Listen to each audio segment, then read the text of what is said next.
আল্লাহ গুনার বোঝা নিয়ে আপনার দরওয়াজায় হাজির।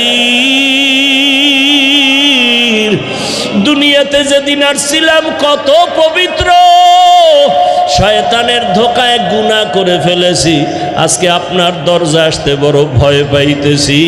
গুনার কারণে আমার হাত না পাক, আমার চোখ না পাক, আমার জিহ্বা না পাক, আমার অন্তর না পাক। ও আল্লাহ, আমার গুনার খবর আমার মা জানে না, বাবা জানে না, ভাই বোনেরা আপনজন কেউ জানে না। আমার অপরাধের খবর যদি আমার স্ত্রী জানতো, স্বামী বলে বিদায় হয়ে চলে যাইত। আমার অন্যায়ের খবর আমার সন্তান যদি জানতো, বাবা বলে ডাক দিত না। ও আল্লাহ, আপনি কেমন দয়ার মালিক!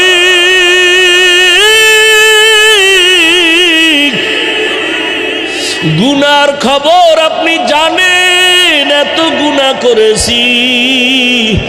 আপনি গুনার উপরে রাগ না করিয়া কত মায়া করেছেন আল্লাহ।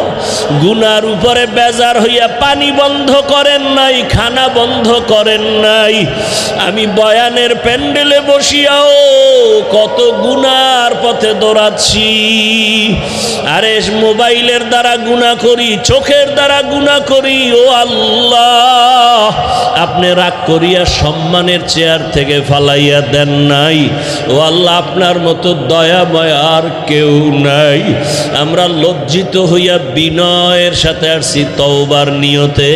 ও আল্লাহ, আর দাড়ি কাটবো না, আর নামাজ ছাড়বো না, বেপরদায় চলবো না, মা বাবার সাথে বেয়াদবি করব না।